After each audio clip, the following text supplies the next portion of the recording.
oq xalatdagi dog'lar yoxud kardiologiya bo'limidagi mashmashalar ayolning xuddi rutubatli, o'tib bo'lmas changalzor o'rmon ichida turtinib-surtinib, yo'l topa olmay faryod chekayotgan xayollarini Nafosatning ingragan ovozi to'zitib yubordi. Oyi, oyijon. Shu yerdaman bolam, senga nima bo'lyapti o'zi? Biroz yotib tur, men g'ir etib bir joyga borib kelaman. Senga akang qarab turadi, xo'pmi? Tezda yaxshi bo'lib ketasan. Saodat 15 yashar o'g'liga uydan chiqmay singlisiga qarab turishni tayinladi-da, viloyat sog'liqni saqlash boshqarmasiga borish uchun bekatga chiqdi. Tumandan viloyatgacha salkam 1 soatli yo'l. Mana 3 oydirki, kam ta'minlangan oilalarga mo'ljallangan bepul operatsiya qilinish imtiyozini beradigan talonga navbatda turadi. O'tgan kuni hissiz, hammaga jerkib gapiradigan opaxon 3 kundan keyin kelsangiz beramiz degan. Ammo bu gapni naqd 7 marotaba eshitib, tarozi qo'ltig'idan tushib qaytib kelgan kunlarini eslasa, yuragi orqaga tortib ketadi. O'zi talonni olgunga qadar Toshkentga borib, barcha tahlillarni topshirgunicha bo'lari bo'ldi. Amallab yig'ib terganini sarfladi. Hammasi pulli. Bir shifokorning 2 og'iz so'zi bilan bir parcha qog'oziga imzo chekishi 25 ming so'm tursa-ya. Elektrokardiogramma, UZI, ekokardiografiya degan tahlillardan naqd 15 tasini topshirdi. Qaytgach 1 oygacha makaron qaynatib, ustiga piyozni jazlab yeyishdi. Bu safar o'g'li bilan katta qizi Go'ja ayron sotib maktab bilan litseyga borish uchun olinadigan kiyimiga yig'ayotgan pullarini ularga bilintirmay cho'ntagiga soldi. Nima qilsa ham talonsiz orqaga qaytmaydi. Boshqarmaga yetib kelganida kun tikkaga kelgan. Soat 11 bo'lishiga qaramay, iyul oyining jazirama quyoshi navbat kutib, tashqarida turganlarni ayovsiz chimchilar edi. Bir kun oldin tuzilgan ro'yxatda navbatda 72 bo'lib yozilgach, tashqariga chiqib boshqarma hovlisida o'sayotgan archaning shapaloqdek soyasiga joylashishga urindi. Uning yonida o'tirgan ayol dambadam peshonasida yaltirayotgan terni kir ro'molchasi bilan artayotgan Saodatga yuzlandi. "Ha, egachi, siz ham talongami?" Kechadan beri tuz totmay, issiqda lohas bo'layotgan Saodat sekin bosh irg'adi. 4 oydan beri talonni ololmayman. Qizimni operatsiya qilish kerak. Yuragi kasal. Bor pulim shu yoqqa qatnashga ketyapti. O'tgan yili erga bergandim. 1 yildan keyin qudalar kasal ekan, nimjon, ish qila olmayapti deb uyga qaytarib olib kelib tashlashdi. Qizni baxti ochilmasa qiyin ekan. Otasi bilan sigirni sotib, shu bolamni davolatishga qaror qildik. 10 million to'lang, hozir qilamiz deydi-ya bu doktorlar. Shuncha pulimiz bo'lganida, shu yerda oylab sarson bo'lib yurarmidim? Ayol namlangan ko'zlarini ro'molining uchi bilan artib xo'rsindi. Siz yosh ekansiz, bolangiz kasalmi? Saodat indamay bosh irg'ib qo'ya qoldi. Hozir gaplashishga ham, o'zi kabi dardi to'lib toshgan bu odamlarning hasratini tinglashga ham majoli yo'q edi. Undan gap ololmagan ayol hafsalasi pir bo'lib ikkinchi tarafda o'tirgan ayolga yuzlandi.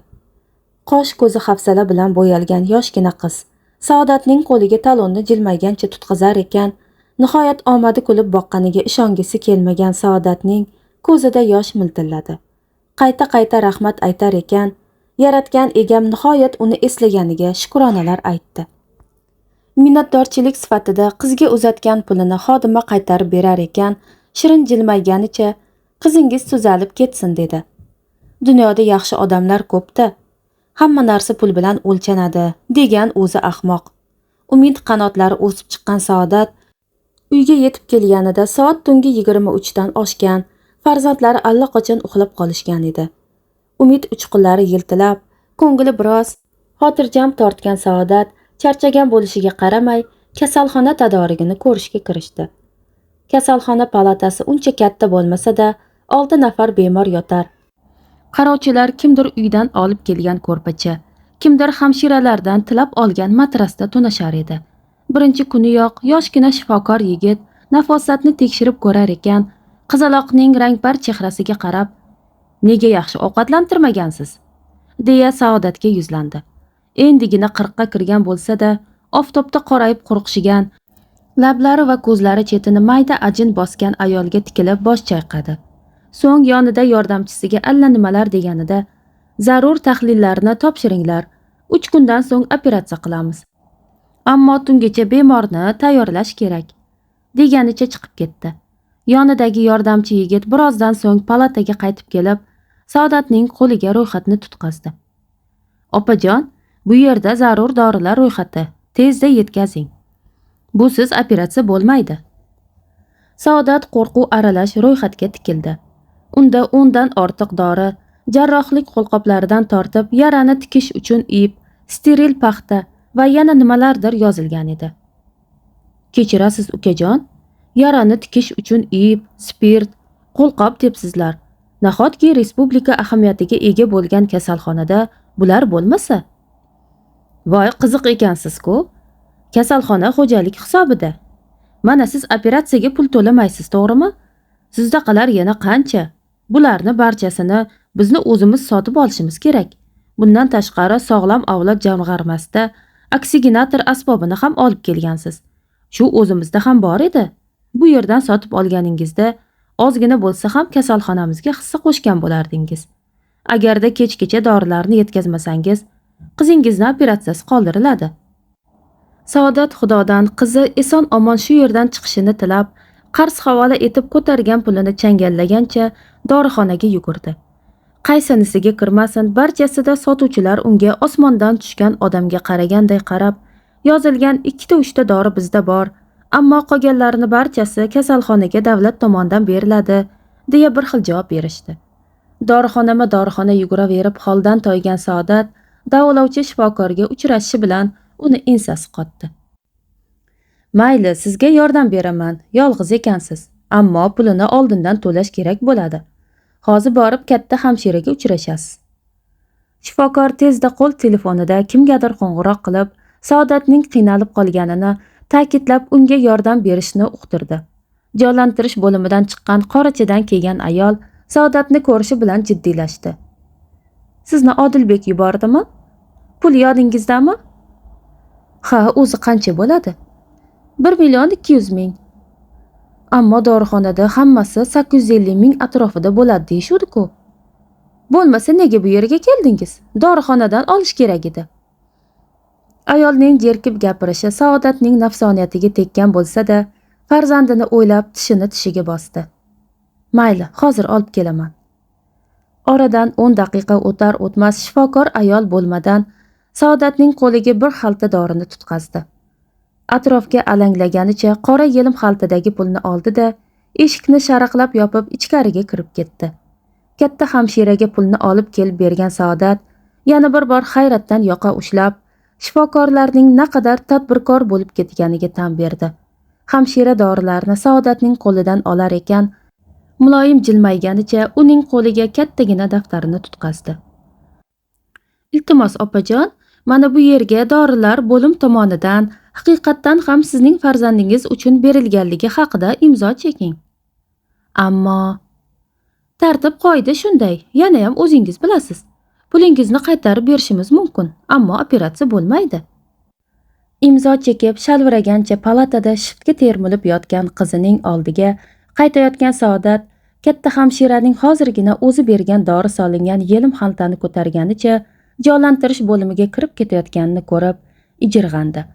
Ichidan ustida oq xalat-u, ammo nafs qurboniga aylanib, qalbini qurum bosgan shifokorlarni qarg'adi.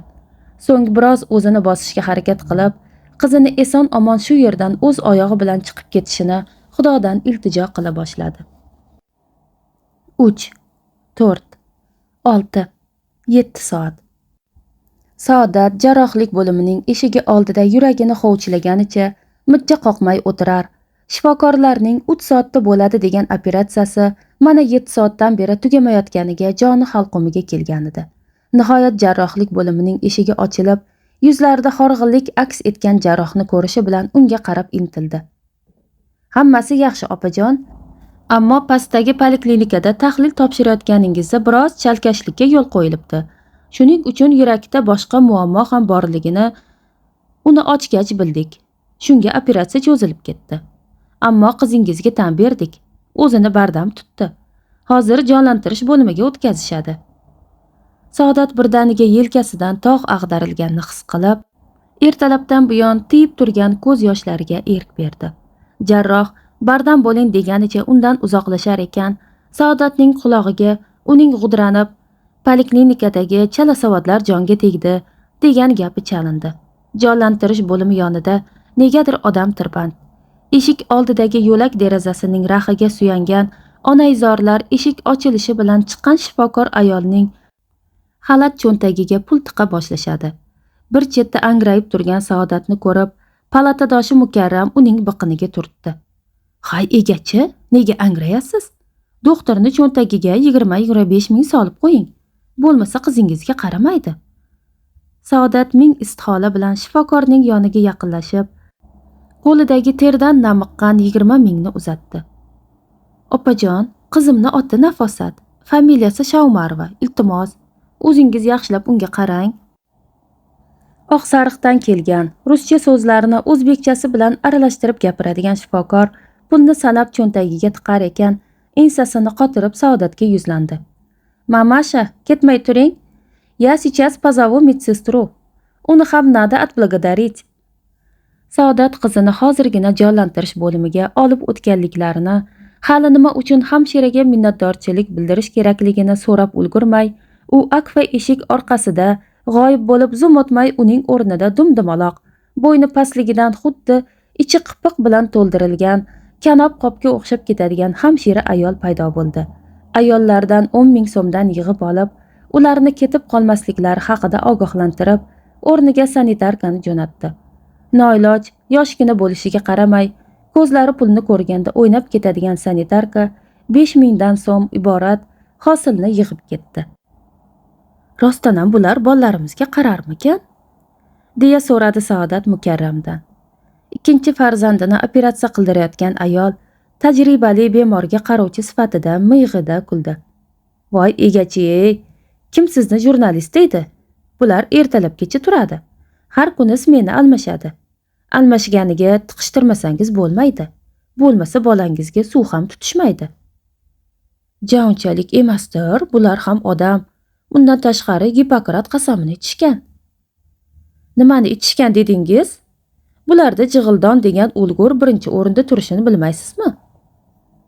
Bir kundan beri qizining hayoti uchun tashvishlanib tuz totmay, mijja qoqmay chiqqan ayol yarim soatgina Nafosatning bo'shab qolgan karavatiga cho'zilgan ham ediki, jonlantirish bo'limining hamshirasi ovozidan cho'chib uyg'ondi. "Shaumarova?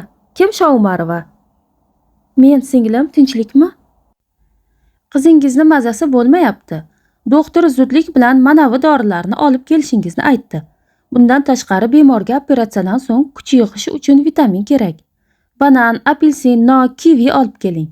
Albatta yoniga bir quti olma sharbati bilan biokefir ham qo'shing." Saodat apil-tapil kiyingancha kasalxona orqasida joylashgan dorixonaga yugurdi. Aksiga olib u yerda ro'yxatdagi mavjud dorilarning hammasini topolmagach taksi ushladi. Ro'yxatda ko'rsatilgan barcha dorilardan tashqari yana 10 ta tibbiy qo'lqop, 15 ta 5 grammli, 10 ta 2 grammli shpritslarni yetkazib kelganicha oradan 2 soat vaqt o'tdi. Xuddi kechiksa qizining jasadini unga topshirishayotgandek hovliqqanicha jonlantirish bo'limiga yugurdi. Shifokor ayol dori-yu meva sharbatni undan qabul qilib olar ekan, norozi ohangda ro'yxatning eng pastki qismiga yozilgan dori nomiga ko'rsatkich barmog'ini niqtadi. "Nega bu yo'q?" "Topolmadim opajon, qidirmagan joyim qolmadi. Balki o'zingizda bordir." "Mayli, siz uchun topamiz, ammo sal qimmatroq bo'ladi." Saodatdan dori pulini qurtday sanab olar ekan, uning yuzi yorishdi. "Qizingiz hozir yaxshi. Tinmay meva so'rayapti. Siz xavotirlanmang, hammasi yaxshi." "Nafosatni ko'rsam bo'ladimi?" "Hozir emas, u uxlayapti, keyinroq." Ko'ngli joyiga tushgan Saodat faqat shundagina ochlik va charchoqdan madori qurib, tizzalari dir-dir titrayotganini sezdi. Pulni tejash uchun ertalab qaynatib, palatadagi stol ustiga qo'ygan, ammo Nafosatni operatsiyaga olib kirib ketishgach, ishtahasi bo'g'ilib, o'sha yerda qoldirilgan bir dona tuxum yodiga tushdi. "O'zimni tutishim kerak. Yiqilsam Nafosatga kim qaraydi? deya o'ziga o'zi dalda berganicha palataga kirdi. Torgina palatadagi 6 ta kravat yoniga yana bir kravatni qo'yishibdi. Unda xirillab nafas olib, dam-badam 9-10 yashar bolasini burnidan tinmay oqayotgan suvni ro'molchasi bilan artayotgan 30-35 yashar chamasdagi juvon yonboshlab yotgan farzandiga choy ichirishga urinardi. Ayol o'g'liga piyolada bug'i chiqib turgan choyni tutar ekan, Saodatning bergan salomiga alik ham olmadi. Bolaning shamollaganini sezgan Saodatning yuragini vahima bosdi. "Singlim, o'g'lingiz shamollaganmi? Nega sizlarni bizni palataga qo'yishdi?"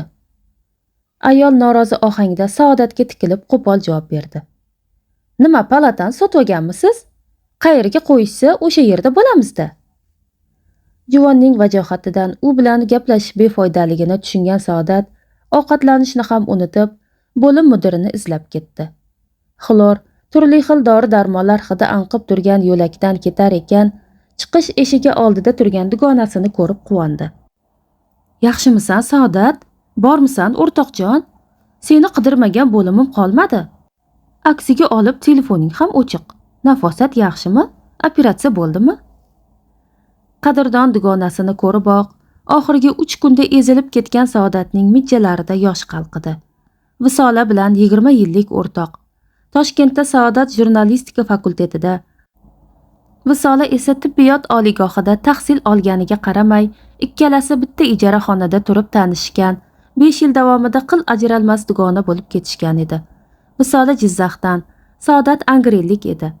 Angren yaqin bo'lganidanmi, har 2 haftada dugonalar Saodatlarnikiga borishar. Uning onasi Halima xola och qolgan talabalarni quchoq ochib kutib olar, borini dasturxonga to'kardi.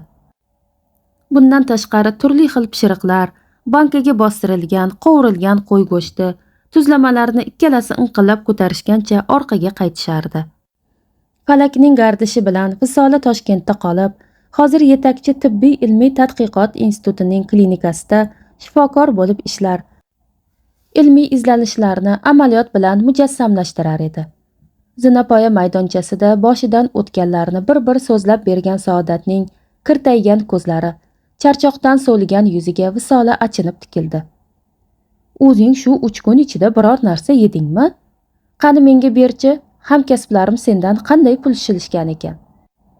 Jonlantirish bo'limida yotgan Nafosatga bir dunyo sharbat, meva olib kelib berdim dedingmi? Axir operatsiya bo'lgan odamga meva yeyish u yoqda tursin, bir necha ho'plam suv yoki sharbatni zo'rg'a ichadi. Hamma o'zini farzandi uchun jonini beradi. 3-4 kun ovqat yemasam o'lib qolmayman. Qizalog'im tuzalib ketsa bo'ldi.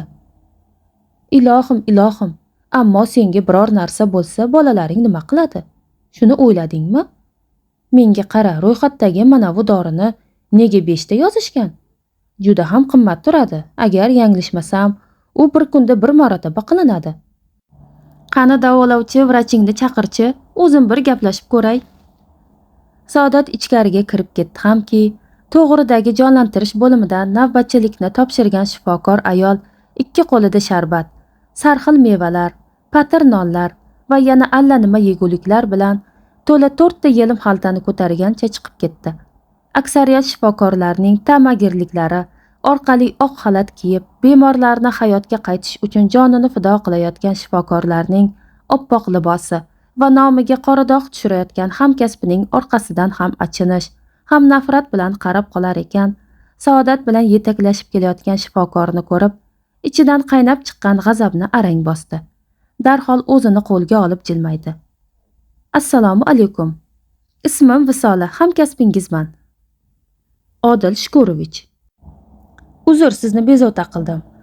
Saodat bilan bundan 20 yil ilgari opa-singil tutingan edik. Uning qizi mening ham qizim. Nafosatning ahvoli yaxshimi?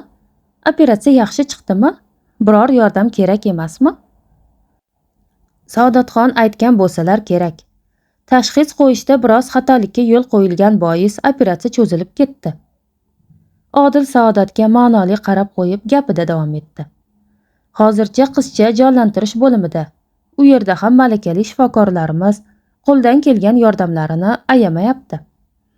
Sizga katta rahmat. Bu yaxshiligingizni bir umr unutmaymiz, ammo jonlantirish bo'limida mana bu ro'yxatni yozib berishibdi. Mayli, qo'lqoplari, shpritslarini qo'ya turaylik, ammo yanglishmasam mana bu dorini bemorga faqat bir kunda bir marotaba qilish kerak.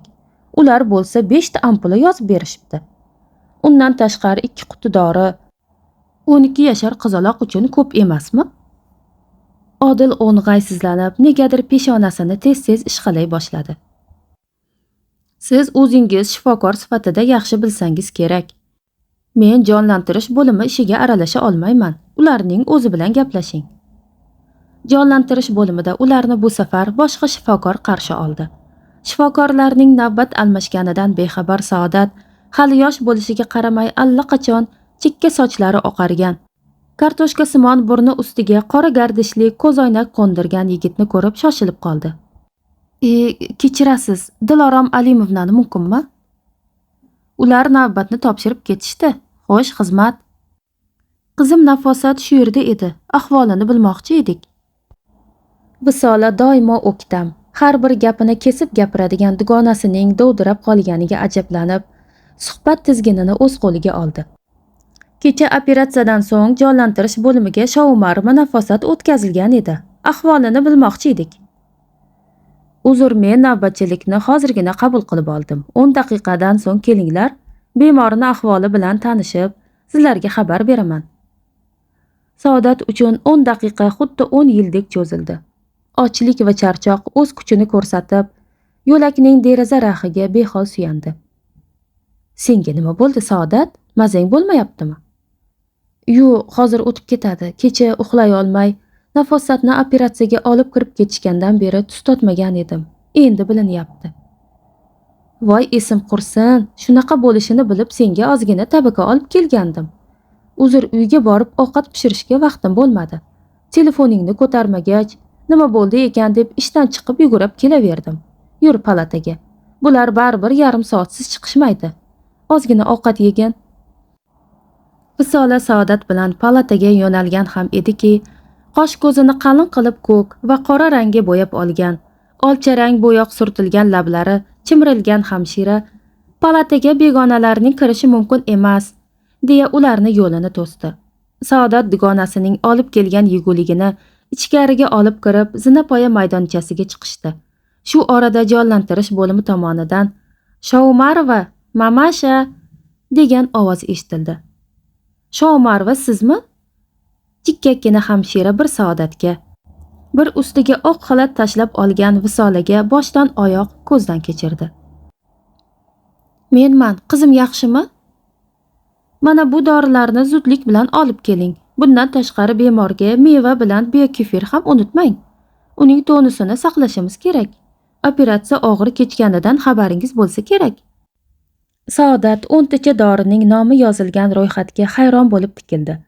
Undagi tanish dorilarning nomini ko'rib, ichidan ko'tarilib bo'g'ziga tiqilgan alam, nohaqlikni arang bosdi. Ammo men bu dorilarni ertalab Dilorom Aliyevnaga olib kelib bergan edim. Darhol tugadimi? Sizga qizingiz og'ir ahvolda deyapman. Olib kelmasangiz o'zingiz bilasiz. Menga qarang singlim, men ham shifokorman. Mana bu dori faqat bir marotaba bemorga qilinadi. Uni bir ampulasini qancha turishini yaxshi bilsangiz kerak. Bundan tashqari bularni barchasi o'zlaringizda bo'lishi kerak. Hamshira ensasi qotib Visolaga bir qaradi-yu, men hech narsani bilmayman. Menga aytilgan narsani sizlarga yetkazdim, deganicha eshikni yopib ichkariga kirib ketdi. Qo'y Visol, ular bilan tortishma. Bular bemorlarni yaqinlarini olib kelgan dori, shprits, perchatka, hattoki paxtagacha yana o'zlariga qaytib sotishini tushunganman. Bo'lmasa jonlantirish bo'limiga 10 ta perchatkani nima keragi bor? Olib kelib berganim bilan oradan 1 soat vaqt o'tar o'tmas hamshira palatama yo'q, yurib perchatka, shprits, paxta bor deya uyalmay uzoqdan kelib tashqariga bolasini tashlab chiqolmaydigan sho'r peshonalarga sotib yurishiga nima deysan? Huquqiy demokratik davlat quryapmiz-u, ammo joylardagi mana bunday illatlar, ko'zbo'yamachilik, poraxo'rlik va xudbinlikning tomiriga bolta urolmayapmiz. Mayli qizim, shu yerdan eson omon chiqib ketsa bo'lgani. Saodat gapini tugatar-tugatmas Shifokor assistentning o'zini chaqirayotganini eshitib, negadir yuragi zirilladi. Xalloslab kelgan yordamchiga tinchlikmi deganday qarash bilan u gap boshladi. Ha, aytganday, boya davolovchi shifokorga uchraganimda qizingizga 2 barobar qon quydik degandilar. Sizga donorlik bo'limiga borib pulini to'lashingizni aytib qo'yishimni tayinladilar. Yoki o'rniga 10 ta odam kelib qon topshirsin devdi. Saodatning ovozidan o'ng'aysizlanish sezildi. Qancha to'lash kerak ekan? Ko'p emas, atigi 1,5 million so'm. Atigi 1,5 million? To'g'risi umuman pulim qolmadi. Qulog'imgacha qarzga botib ketdim. Bu sizning muammoingiz, ammo qon topshirmasangiz qizingizga javob bera olmaymiz. Gangib qolgan Saodatning joniga visoli ora kirdi. Ertaga singlim bilan qon topshirgani kelamiz. O'zing ham aka-ukalaringga telefon qil. Siqilma, hammasi yaxshi bo'ladi. Kun allaqachon ufqqa bosh qo'yganiga qaramay, kasalxona hovlisida tizilib o'tirgan odamlarning tashvishli yuzlariga nazar tashlar ekan, Visola xo'rsinib qo'ydi. Yaqindagi dorixonadan zarur dori-darmonlarni xarid qilishgach, ertaga kelishini aytib Saodat bilan xayrlashdi. Jonlantirish bo'limida yotgan qizalog'i uchun har navbat almashganida bir dunyo dori-darmon olib kelish bilan birga Visola tashlab ketgan pulni ta'magir shifokor, hamshira, sanitarkalarning cho'ntagiga tiqdi. Qizalog'ini palataga olib o'tishlari bilan 3 yillik cho'zilgan 3 kunning ortda qolganiga Xudoga shukronalar aytdi. 10 kun ichida 10 kiloga ozgan Saodat tezroq kasalxonadan chiqib ketishni orzu qilar, buning ustiga mutlaqo puli qolmagan. Tanish bilishlarini tashlab ketgan 1-2 so'mi ham tugagan edi. 3 kun o'tar o'tmas qizalog'i o'ziga kelib ishtahasi ochildi. Bundan xursand bo'lgan Saodat endi umid bilan shifokorning jarrohlik ipini olishini kuta boshladi. Ammo negadir u bu ishni paysalga solar edi. Yaqinlari, do'stu yoronlari topshirgan qon yetmay, qolgan 400 ming so'mni amallab to'lagan Saodat shifokordan javob so'rashga qaror qildi. Odilbek aynan uning kelishini kutib turgandek jilmaydi. Keling opajon, nafosatning tez tuzalayotganini ko'rib xursandman. Ertaga javob beramiz. Ammo tinchlikmi? Menga hech narsa kerak emas, lekin operatsiyada qatnashgan anesteziolog, ikkinchi jarrohni rozi qilib ketmasangiz bo'lmaydi. Pulning nomini eshitsa yuragi sanchiy boshlagan Saodatning ko'z oldi qorong'ilashdi. Albatta qizimning hayotini saqlab qolganingiz uchun barcha shifokorlardan juda ham minnatdorman. Bilasiz, boshimda erim yo'q. 3 nafar farzandimni amal taqal qilib katta qilyapman. Nafosatning kasalligi yaratganning menga yuborgan yana bir sinovi ekanligini tushunib turibman. Undan eson-omon o'tib olishga sizlar yordam berdingiz. Buning uchun sizlardan oyoqlaringizga bosh urib ta'zim qilaman. Davlatimiz menga o'xshab ijtimoiy jihatdan kam ta'minlangan insonlarga yordam qo'lini cho'zib, bepul operatsiya qilish uchun yo'llanma ajratdi. Men xom sut emgan banda sog'liqni saqlash tizimida faoliyat yuritayotgan shifokorlarni haqiqiy oq xalat egalari deb bilibman. Nima desangiz dengu, ammo hozir menda bir tiyin pul yo'q. Istasangiz shu yerda uring, o'ldiring, ammo chin dildan aytilgan rahmatdan tashqari boshqa hech narsa bera olmayman. Odilbek asabiylashganda odati bo'yicha peshonasini qo'li bilan tez-tez ishqalay boshladi. G'alati ayol ekansiz u. Hali shuncha mehnatimiz uchun rahmatingiz shumi? O'zbeklarda qul haqqi degan narsa bor.